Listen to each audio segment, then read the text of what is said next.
Halo semuanya, pada pertemuan kali ini kita akan mempelajari mengenai sumber bahari dari makroalga serta senyawa dan aktivitas farmakologinya.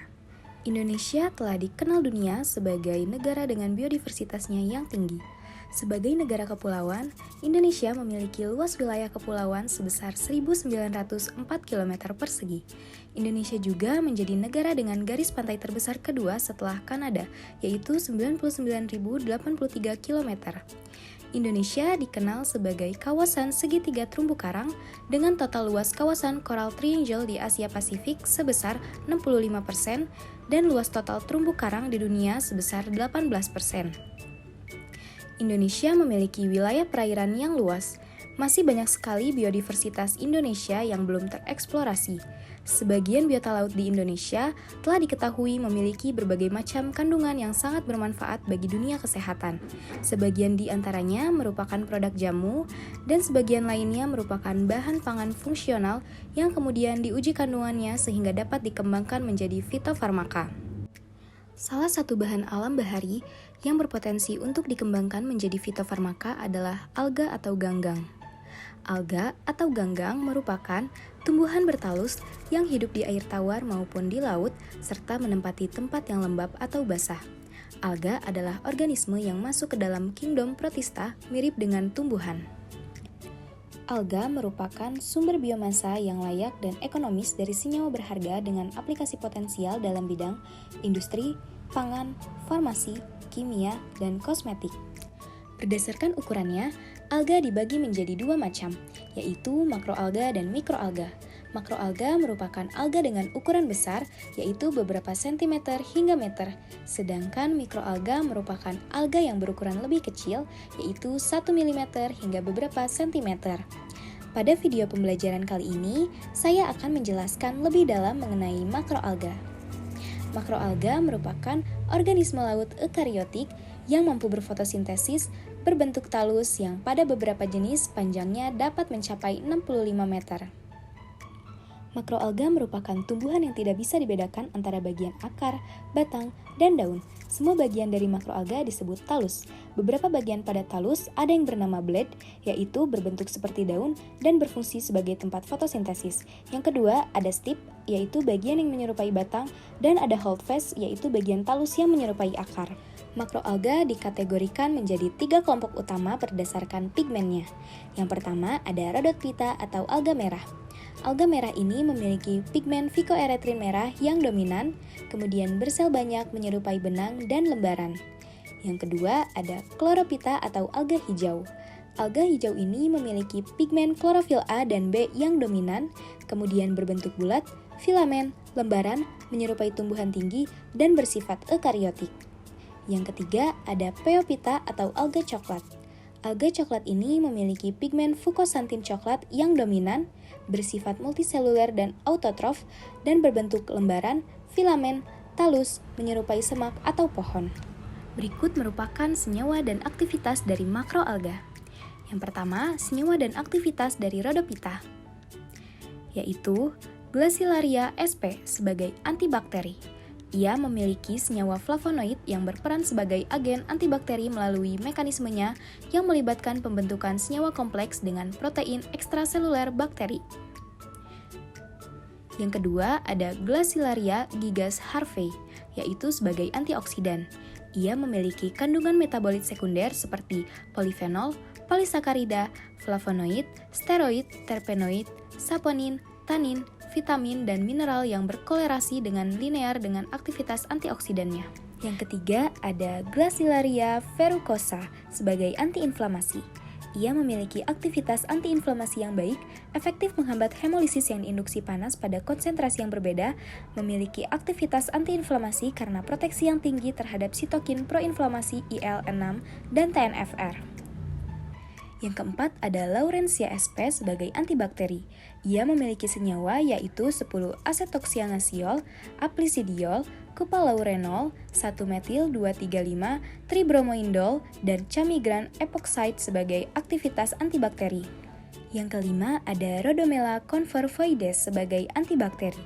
Ia memiliki senyawa bromofenol yang memiliki aktivitas sebagai sitotoksik dan antibakteri. dari beberapa senyawa yang berhasil diisolasi, yaitu senyawa bis 23 dibromo 45 dihidroksibenzil ether. Selanjutnya ada Laurencia tronoi sebagai antibakteri.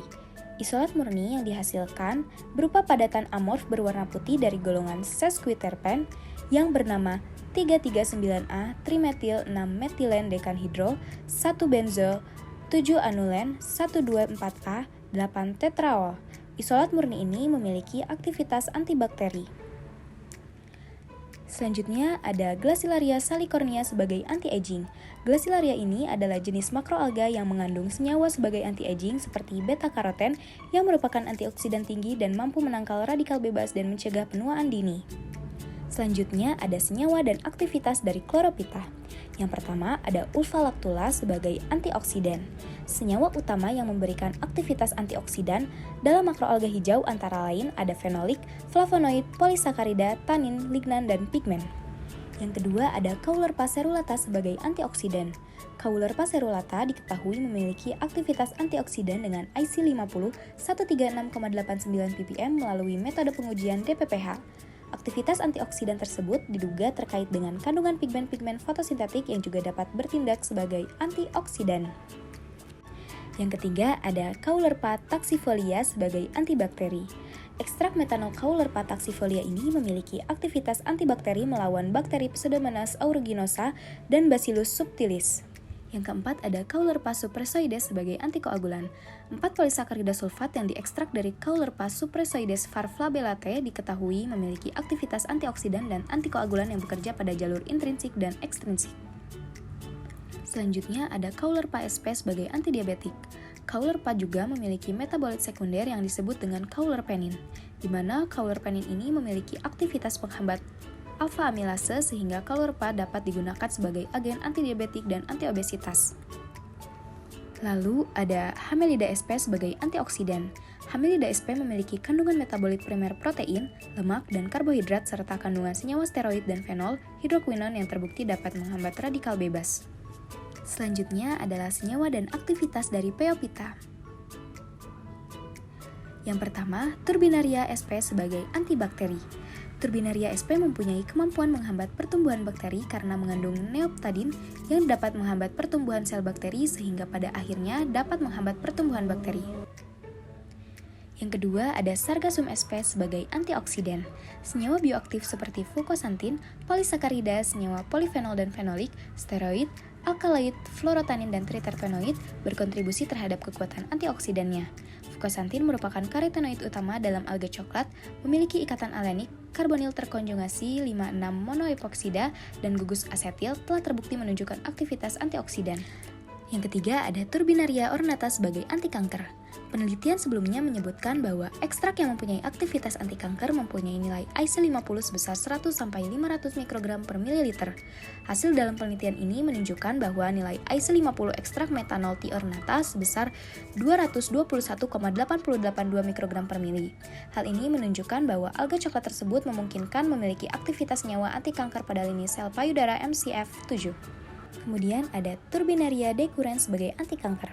Sama halnya seperti penelitian sebelumnya bahwa ekstrak yang mempunyai aktivitas antikanker memiliki nilai IC50 sebesar 100-500 mikrogram per mililiter, di mana hasil dalam penelitian ini menunjukkan bahwa ekstrak metanol T decurrens adalah sebesar 268,336 mikrogram per mili. Hal ini menunjukkan bahwa alga coklat ini memiliki aktivitas antikanker. Kemudian ada Sargassum myriocistum sebagai antikanker. Sama dengan penelitian sebelumnya bahwa ekstrak yang mempunyai aktivitas antikanker mempunyai nilai IC50 sebesar 100 hingga 500 mikrogram per mili, di mana pada penelitian ini bahwa Sargassum myriocistum menunjukkan nilai IC50 sebesar 250,233 mikrogram per mili. Hal ini menunjukkan bahwa Sargassum myriocistum memiliki aktivitas antikanker.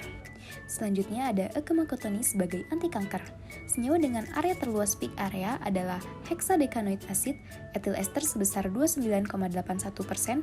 Senyawa hexadecanoid acid dalam makroalga juga dilaporkan memiliki aktivitas antikanker kolon dengan aktivitas apoptosis terhadap sel kanker sebesar 77,83%. Kemudian ada Padina australis sebagai antiinflamasi. Kandungan fukosantin dan fukoidan pada Padina australis menunjukkan efek antiinflamasi melalui peranannya dalam supresi aktivitas inflamasom, menurunkan ekspresi IL-6 dan berbagai mediator proinflamasi lainnya. Selanjutnya merupakan contoh proses isolasi alga coklat, yaitu Sargassum classifolium. Yang pertama ada proses ekstraksi, di mana alga coklat dikeringkan tanpa sinar matahari langsung selama 2 kali 24 jam. Setelah kering, alga coklat digiling sampai halus.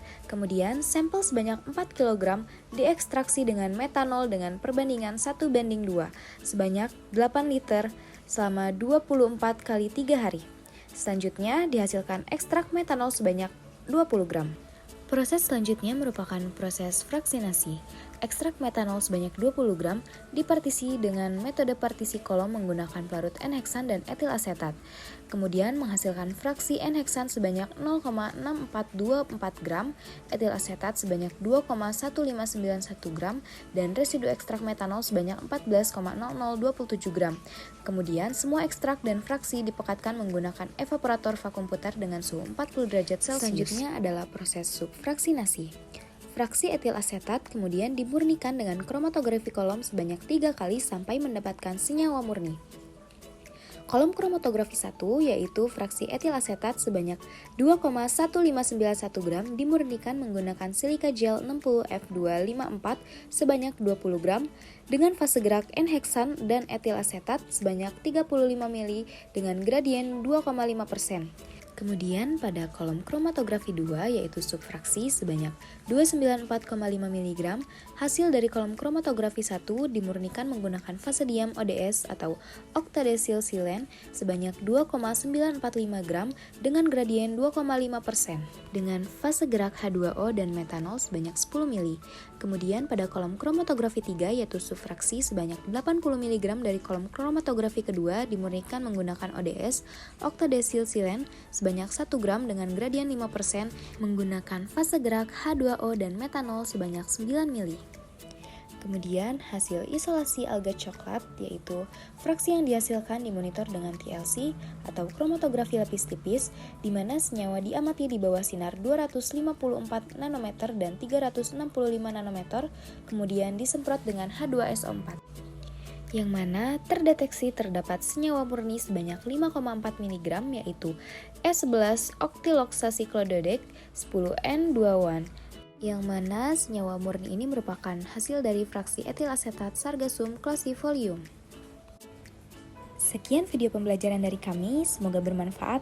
Selamat belajar!